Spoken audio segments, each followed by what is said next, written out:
Every pregnancy needs utmost care and attention. But certain pregnancies need a little extra attention. An Rh negative mother carrying an Rh positive baby is at increased risk of complications.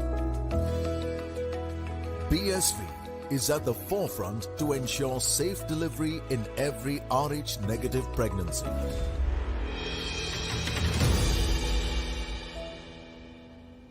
Welcome Julia, Dane to this show, The Outside View. Today, first up, we will discuss about the Australian women's cricket team.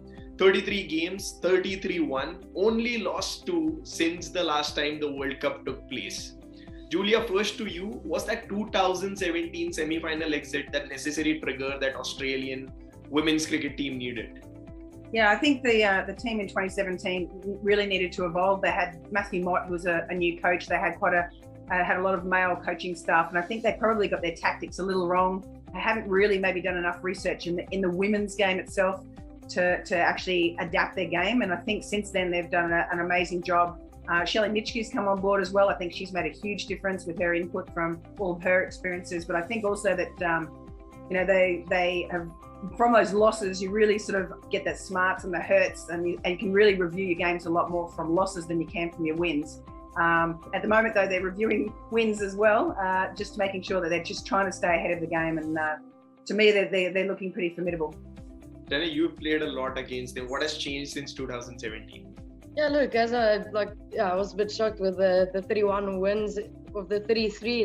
That's pretty impressive, and I've said that they've set the standard as, I guess, a women's cricket team. And look, they just got all bases covered. I always speak about the depth they have within their bowling and their batting. So I don't know the ins and outs like Julia do, but obviously very surprised in 2017 when they lost, because they were obviously the firm favourites. But the way they came back, and as Julia mentioned, the way the team evolved, it's been good to see. Not always good to play against them, but as I mentioned, they've set the standard. They just generally it's called that England is the second best team in women's cricket. Australia come on back of that Ashes, and it was nearly a clean sweep. Do they have that blueprint ready for that victory? I'm technically going to pull you on that one. South Africa are ranked number 2, so I'm on your side there, Dana. England number 2. I absolutely think that it'll give them a lot of confidence after that the Ashes win, definitely. That's what they're sort of working towards. They've got to play around a little bit with their squad. They've got some really good reserves sitting on the sidelines as well. So it looks tough for other teams. But I think we've also noted that a few of the other teams are doing similar things. Everyone's had really good series leading into this, just to see where they're at and, trial a few different combinations out, whether it's their opening bowlers or opening bats or different players coming in to see how they fit and get that formula right. But I mean, it would appear at the moment, particularly in the 50 over game, it's generally, it's a harder game to sort of wing a win. There's you've got to make sure you know what you're doing in those sort of games. T20 and shorter formats, it sort of can open up and be anyone's games. But I think the 50 over game for Australia has been pretty strong in the last few years. And obviously that 31 wins out of 33 games is pretty good. Dane, extras and late collapses has been recently what has been the pain point for Australia. Do you think that is going to cost them an opportunity maybe in the semis or the finals? I don't think it'll cost them anything. I think, as I mentioned, they've got all bases covered. Yes, collapses. You would say that they might rely on 1 or 2 really good batters in their captain, Meg Lanning, and Mooney. Mooney's been incredible for them, almost an unsung hero in my opinion, within that setup. So no, I don't think so. Again, they've got their bases covered. They've got a good momentum coming into the World Cup, especially beating England very convincingly. I watched most of the games, and it was just interesting to see. It also, there was a massive gap between the two teams, and as I mentioned, with Australia coming into a World Cup after a very successful series like that, I don't think you would think about Australia thinking about collapses and all those things. You want to put them under pressure early. Any team wants to, and we've seen a little bit. If you put a very quality side like Australia under pressure, you might find them wanting. But again, they have set the standard. The last point in this big picture, Julia, I'm going to throw it to you. Meg Lanning has already got enough number of T20 World Cup trophies. Is this World Cup, the 50-over one, going to define Meg Lanning's legacy as captain? Yeah, I think it's probably not a bad call. The fact that they only come around every sort of 4 years, they make them very, very special. So yeah, I know that she certainly wants to make a big impact. With this one, the disappointment of the 2017 is still stinging. I recall that myself from losing the 2000 World Cup in New Zealand, and it stays with you for quite a while. So yeah, I absolutely think that, I think she's been leading up to this. Obviously, she had a bit of a shoulder injury as well during that World Cup in 2017. But I think that she's been building into this, really working hard, pushing and challenging a lot of the other countries, and making sure that we are winning convincingly and not just sort of falling over the line all the time. They've been preparing for this since that 2017 loss in the semi-final. 2017 loss is going to be that changing factor, hopefully for Meg Lanning and Australia as well. Let's move on to that squad. 15 plus 2, 17 member squad is what Australia have announced. Let me come down to the first question. Have Australia opted for balance and depth over the entire all-round brilliance? Dane, to you? Yeah, I've got the squad in front of me, and I just had a look, and I wrote down how many batters. And the thing that stood out to me within the side is how many all-rounders they have. Whether it's batting all-rounders or bowling all-rounders, that's the impressive part. I'm a big believer in all-rounders. So, just off the top of my head, I counted 1, 2, 3, 4, 5, 6, 7 all-rounders within their side, and that means they've got their bases covered. As I mentioned, either batting all-rounder or bowling all-rounder, and then they've got their captain Meg Lanning. She's incredible. So it looks like a well-balanced side. The thing I love to see within their side, and I said it to Marizan a while back, is to see Alana King and Amanda Jade Wellington within that side. I think that's a game changer in my opinion. As a captain, 2 quality leg spinners, attacking leg spinners, I would bowl them 20 overs in tandem all day, every day. You might be a little biased with your own leg spin there, Dana. You're hanging out together, you're sticking together. No, I have to. It's a leg spinners thing, but no, I'm excited to see them. I hope they play together. Honestly, I do. A leg spinning all-rounder herself is calling for 2 leg spinners to play in tandem. Meg Lanning, go for it. You will not regret this particular thing. Let's come down to that middle order. We've seen that in the India series that Australia had, the top 4 did not really play great. Healy, Lanning, Perry, Haynes was still better. But if you see, it was the middle order that kind of helped Australia build that entire thing, especially Mooney and McGrath, and then Gardner to follow. Julia, how important is this middle order going to play? Generally, they don't get a chance, but this time around, they may potentially get that chance. Yeah, I think they've actually got a little bit of flexibility in their order as well. Obviously, we saw Beth Mooney has been injured, but she can open the batting, she can come in the middle order and strengthen it there. Rachel Haynes they can interchange as well. So I think the flexibility in their order just helps strengthen and allows that top order to really attack. The good thing about the Australian team is that their strike rates are so much higher than everyone else. They attack, and they're actually nearly pushing at that sort of 80 to 90 strike rate in a 50 over game, which obviously is a little higher risk, but the fact that they can rely on those middle order, in your Gardner, McGraths and Moonies if she's there, or Haynes, I think that allows them to really bat deep and to try and post some really big scores. But again, from that point of view itself, if you just see the squad, there are only 4 genuine batters. Dane, do you feel that's going to affect Australia late in the tournament? Because having more all-rounders, basically they are on the field for 100 overs. Do you feel that's going to affect Australia late in the tournament? I don't. I'm going to be flat out honest. I don't. We've mentioned McGrath, how she's coming to her own, just as a player within the Australian setup, and taking games away single-handedly. Beth Mooney, she's one of their batters. I mean, it's Meg Lanning, Rachel Haynes, Healy, and Mooney that I've got here. That's as you mentioned, the batters, and it's batters that's been contributing for their team for a very long time and in a consistent period. And as Julia mentioned, the engine room, the middle order is key for them. So they are pushing the envelope. I don't think it's going to affect them whatsoever. As I mentioned, I think teams should just try and put their batting lineup under pressure, as Julia mentioned, with their strike rates and stuff. They want to push the envelope. How are you going to get those strike rates down? Are you going to limit them to maybe scoring at a 60, 65, getting them out of their comfort zone and putting them under pressure? Because as Julia mentioned, they've bullied sides as a batting unit for quite a time, and it's going to be interesting to see when a quality bowling lineup comes up against a quality batting lineup.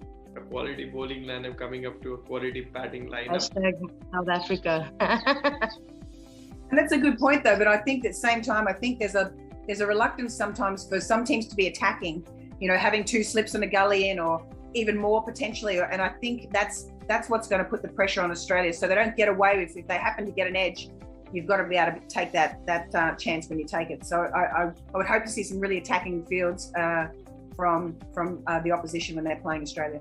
Let's see that, and that's the only way to stop Australia, I feel. But the toughest question in the Australia preview is this, and this is to both of you. I'll start with Julia. What is that weak link, or what are the weak links in the Australian team? Ooh, that's a good question. Yeah, well, I suppose the fact that they lost Taylor Vlamic, and they've also got a little bit of, which is one of the pace bowlers. Obviously, Darcy Brown's fantastic, but still very young. They're bringing in Alana King, excellent leg spinner, quite young and inexperienced. And Amanda Jade Wellington's been out of the system for a fair while. Excellent leg spinner, experienced at the domestic level and has played a little bit at the Australian level. So if anything, they have got a lot of young, inexperienced bowlers in their lineup. That's where Megan Shute and Ellis Perry, those guys have to sort of step up. McGrath's obviously been around a little bit, but her workloads are improving. They're going to really sort of lean on her a bit. Ashgardner with her off spin is still developing. So I still think in their bowling attack, there are a few little weak links, and I think that's why they tend to bat really deep and sort of bat people out of a game, to just give a little bit of room for their bowlers to be able to attack and maybe give away a few balls here and there, a few boundaries, a few extras, that sort of thing. But I think their batting is definitely the key for Australia. Batting is definitely key, and bowling is probably the weak link because of the experience. Dane, as a captain, you might have thought a lot of these things, that what's the weak link in Australia. Today we want to hear it from you. I have to agree with Julia. That's a good point. It's just the experience, and we have in the past, felt like maybe Australia's bowling is found wanting because maybe they have relied on the Megan Shutes and the Ellis Perrys, and let's be honest, Perry hasn't gone as well as she wanted to in the recent past. And as I mentioned, they've relied on her massively. I mean, she's a legend of the game, but I think the inexperience comes in, and as a captain, I would think that it's almost like a battle of the batters when you play against them. If you can try and get on top of their bowling, and I mentioned pressure a lot because that's one thing when we speak about Australia, we speak about pressure because it's not a team that finds themselves under pressure quite often. So for me as a captain, I would want to see where can we put them under pressure, whether it's their batting or their bowling. In the past, South Africa has put them under pressure quite early when it comes to their batting. We would take a couple of wickets. What they've done well was they would push Meg Lanning down the order, funny enough, and it frustrated me because, we wanted her early in with a new ball because we felt like that's our best chance. But again, tactically, they kind of outsmarted, some teams, and you would think when does Meg Lanning come in, stuff like that. So I think just for me, it's the word pressure. If you put a strong Australian team under pressure, whether it's their batting or their bowling, you might find a bit of a crack and you can get in and maybe beat them and put them under pressure early in the tournament. Put them under pressure is what Dane van Niekerk's mantra for all the other teams is, so that Australia is beatable. That's probably the word that I want to use.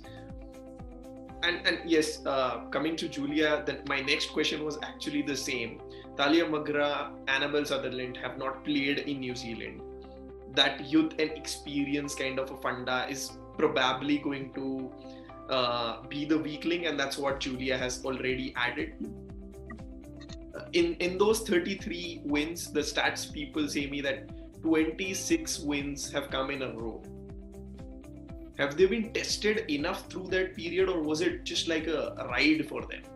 Yeah, it's a good point. They probably played a few of the bottom end countries, no offense to them, but in that sort of lower in the tens, I suppose if they'd played South Africa or England, that definitely would have been a lot more challenging for them. They did play Sri Lanka and I think Ireland was in that as well, and a few of the lower countries. But at the same time, I think they're aware of that, and they still challenge themselves to tick off key KPIs that they want to make sure that no matter who they're playing, they still want to be performing constantly.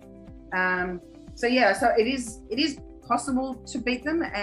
They've lost 2 games, and you only have to lose 1 to be in trouble, depending on when that's going to happen. But I think that they've just got this hunger to constantly prove that they're the best in the world, and I think that's their vision, and that's what's going to be hard to rattle them a little bit, I think, leading in. But as Dane said, you've got to take it up to them. There's no point just sitting back and thinking it's going to happen. You've got to really take it up to them and challenge them early and put them on the back foot and get those early wickets, and then there potentially is that little bit of a weakness and maybe a little bit of doubt may slip in. But it's a pretty strong group, I have to admit.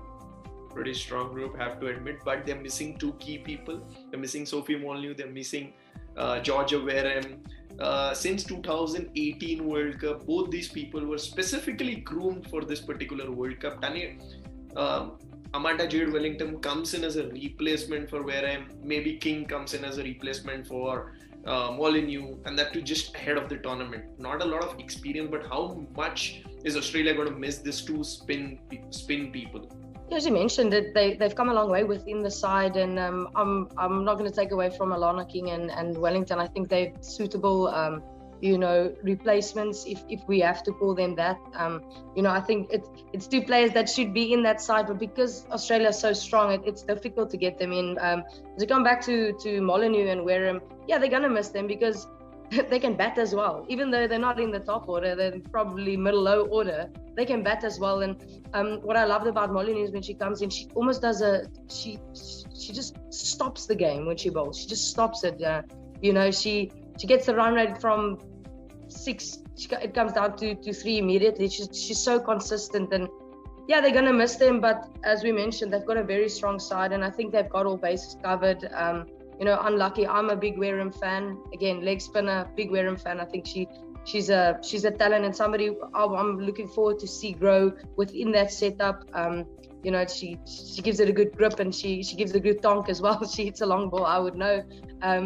They are going to miss them, but I think they've got their bases covered. And it's almost, I'm injured now, so it's almost like that was kind of Alana King and Amanda Jade Wellington's, I guess, they needed that to get into the side and show their quality as well. So, it's unfortunate, but it's also a good opportunity for these 2 leggies to come in and maybe make a difference. As I mentioned, I'll bowl them 20 in tandem any day. You also got to remember they've still got Jess Jonathan as well, who's ranked number 1, and we haven't even mentioned her yet. So, she's going to really have to step up. She got challenged a fair bit by England in the recent Ashes series, which, got hit back over her head quite a few times and didn't really cope with it as well as she would have liked. Came on back at the end of the innings and sort of cleaned up a bit and got some confidence back. But she'll have to really step up, because obviously Sophie Molyneux is a left arm orthodox as well, and it's good. It's very handy to have bowlers bringing it into the right-handed and taking it away. So number 1 bowler in the world in ODI cricket. So I'm sure she'll have a bit to do in this tournament. And she's really happy that she's making a comeback there. Next up, the big question rather about Ellis Perry, recently dropped from that T20 setup. Still their number 1, still number 1 in the ICC all-rounder ODI rankings. How important this particular tournament is going to be Ellis Perry, the all-rounder in ODI cricket? Julia, you first. Yeah, she's going to be very important, as I mentioned before. Taylor Vlaminck out. We need another pace bowler.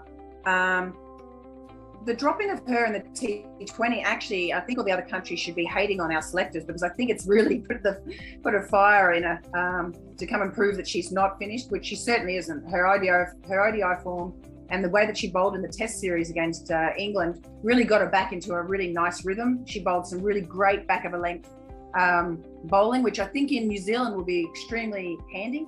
You know, a little slightly slower and lower pitches. I think Wellington's a little quicker than the others, but I think generally she needs to step up to sort of complement Darcy Brown and be that other pace bowling option, with obviously Tavi McGrath around a similar sort of pace as well.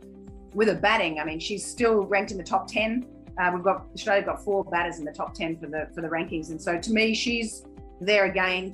We know how solid she can be. The team can bat around her. Again, I think she wants to prove that she is far from finished. And I think the other batters, having someone like Ellis Perry or even a Beth Mooney, even though her strike rates are fantastic, those 2 batters, the rest of the team can really bat around them and accelerate constantly and use them as sort of their base.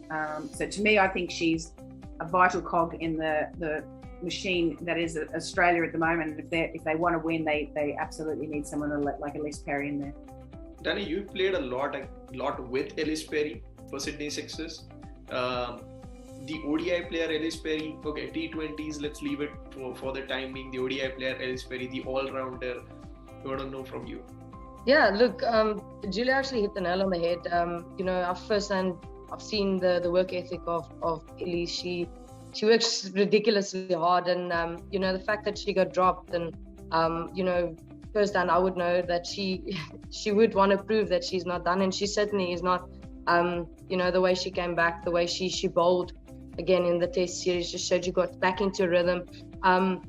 Yeah, it's good to see, and it's good for the women's game as well. I mean, she's again set the standard when it comes to all-rounders, base bowling all-rounders for a lot of females in the world, not just in Australia. So, yeah, I just think, yeah, Julia mentioned that Australia needs to bat around, and I think she needs to allow herself to do that. You know, I think it's easy to put yourself under pressure and you want to prove that I can bat and I can strike at 100. But that's probably not her game. She can, because we've seen it in T20 cricket, how she can make up. But it's just about allowing herself to be herself still.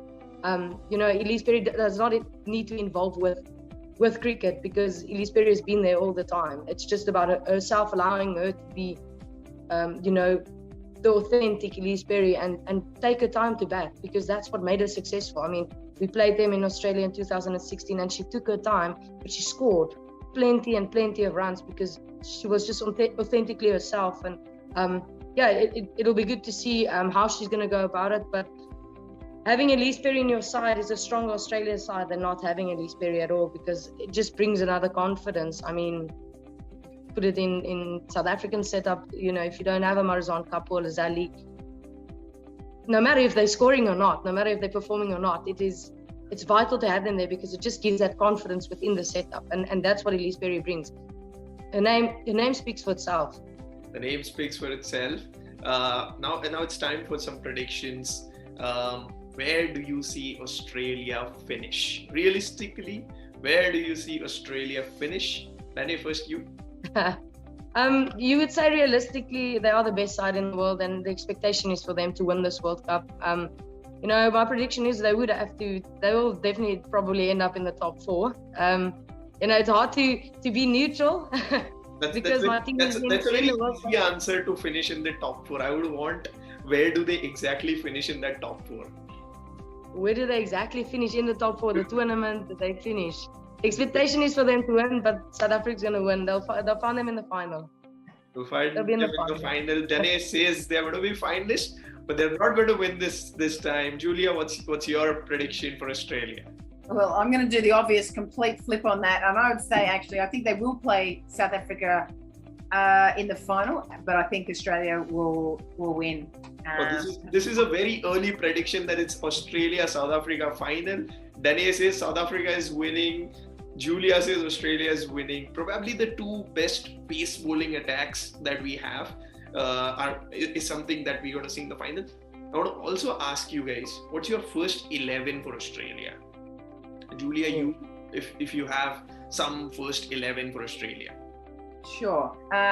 Well, I think to me, I would have Beth Mooney and Healy opening with Lanning 3, Pez 4, probably Haynes, depending on the situation, Haynes, McGrath, maybe that left right, just sort of switch it around a little bit.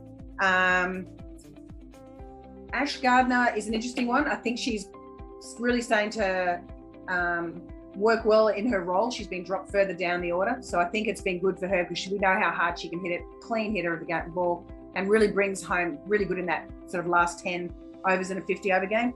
Bowling, I nearly want to put both leg spinners in. I'm a bit like you, Dane. I love the fact that they've gone bold, and I don't know why you can have 2 off spinners, but no one ever seems to want to have 2 leg spinners. I don't know how many I've got now. 2 leggers, definitely Darcy Brown. I love Darcy Brown. I did say Talia McGrath in there. Is that 11 or 12? I think I've said. So you have come down till 10, and I'm assuming 11 is Megan Shute. Yes, I would say it probably is Megan Shute. And see, then we've got Jess Johnson, Megan Shute. Like, it's tough. It's number 1 bowler in the world against number 3 bowler in the world. And to me, it potentially is one of those 2 may miss out. So in fact, the first game, it might be one of the leg spinners that misses out. Jess Johnson plays the first game.